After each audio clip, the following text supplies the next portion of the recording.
Just be glad for all you have that's in today.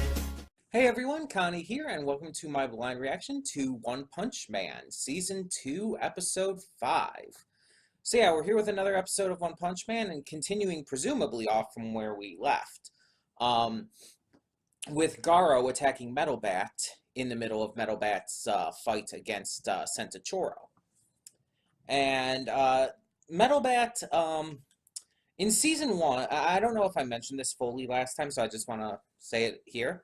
In Season 1, Metal Bat was one of those characters who I liked, but I felt needed a little more screen time. And there are multiple others, especially of the S-Class, who I think that with. So I'm really excited and glad to see that he is getting a little more screen time in this season. And I hope that other characters like Atomic Samurai get that treatment as well. Now, we also have Garo continuing to be an ongoing force, and this is, as I've stated before, something I wasn't really expecting. I thought Garo was going to be like there for maybe a few episodes at the beginning of the season and then kind of disappear for a while, kind of like training and preparing to go like all out and stuff. But instead, he's been just continuing to be a presence the entire time. And continuing to hunt down the,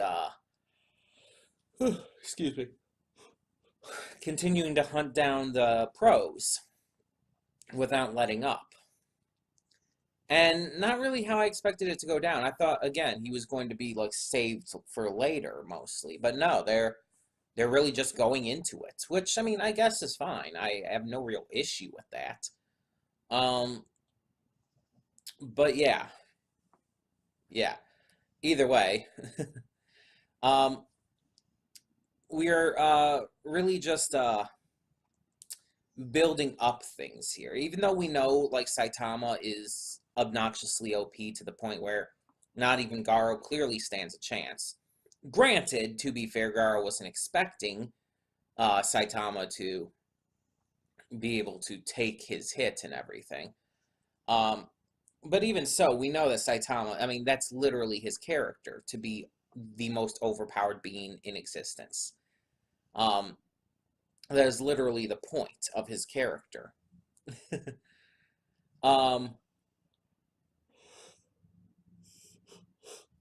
So we know that he's going to defeat Garo fairly easily. We just don't know exactly how it's going to go down or exactly how far it's going to take to get to that. Right now, Saitama is taking part in this martial arts tournament in Chiranko's place.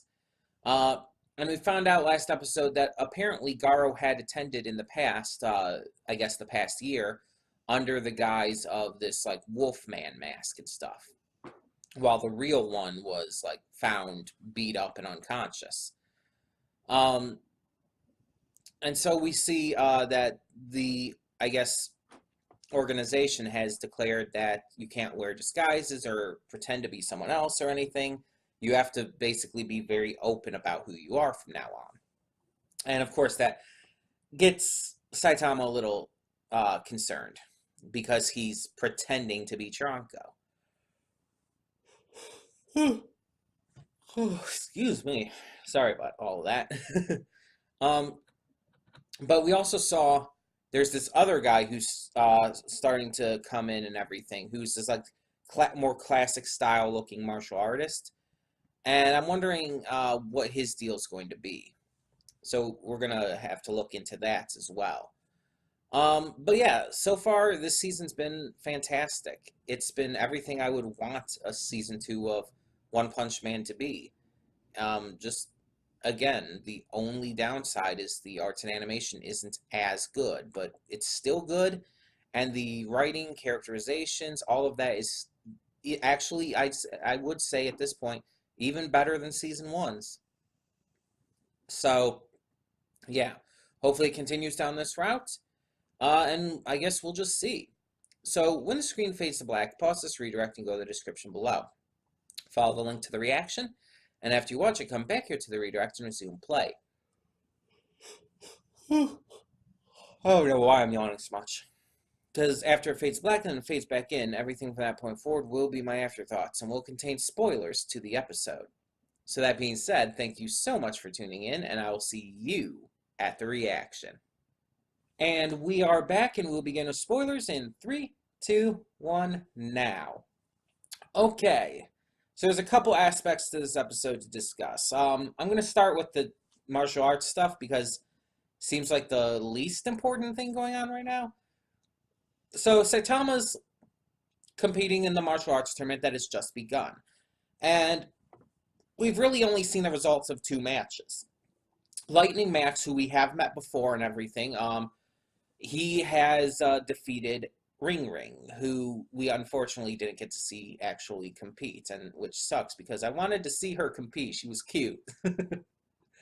But then Saitama takes care of this other dude, Zakos, I think it is. Of course, with 1 slap. So, yeah. Pretty much what we expected. But this other guy, Seiryu, he's definitely going to be the one facing Saitama in the finals. So I'm interested to see exactly how they're building him up, what they're building him up to be and everything. But then we get the other parts here. So we do have the continuation of Garo and Metal Bat, and Garo is winning, but Metal Bat is proving that he just keeps getting stronger the more hurts he gets. Garo eventually decides to just leave after Metal Bat's younger sister arrives and kind of steps in the way. But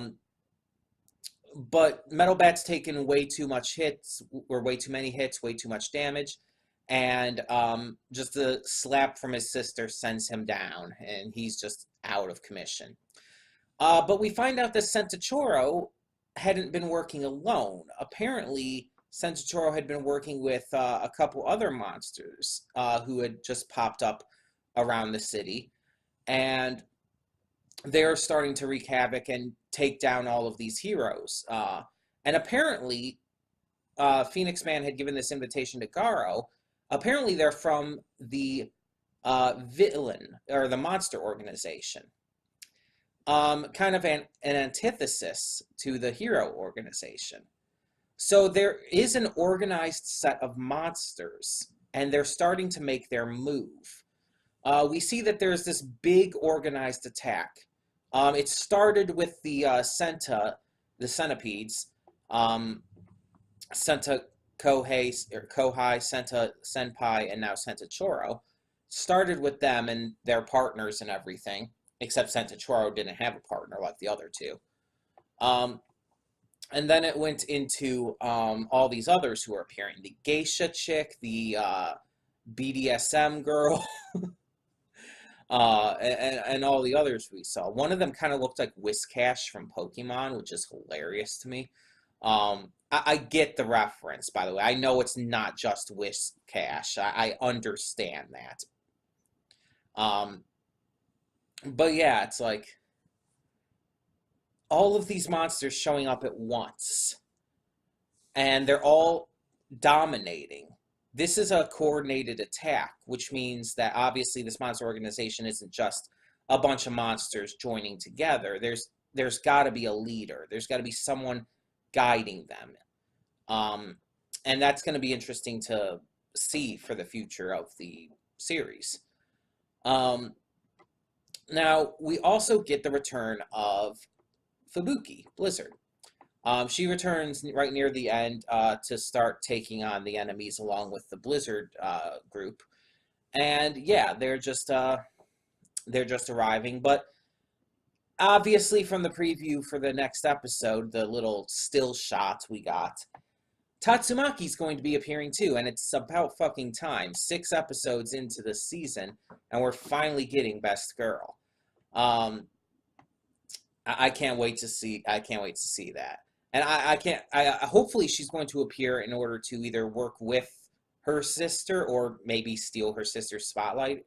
Either way, I want to see them interact, because I don't think we've gotten much of any of that in season 1 or the OVAs or whatnot. So I want to see them interacting and everything and all of that jazz. But all in all, this was a very good episode. I really enjoyed the action. I enjoyed the monsters starting to take over. Um, and I even enjoyed the beginnings of this tournament. Um, yeah, I think this is going to be a really fun little thing we're getting into here. Definitely proving what I said in my pre-thoughts about this possibly being better than season 1. So, yeah, tell me what you thought in the comments below, and thank you so much for tuning in. For now, I'm Connie, and I'm signing off. See y'all next time. And though you've come through many obstacles,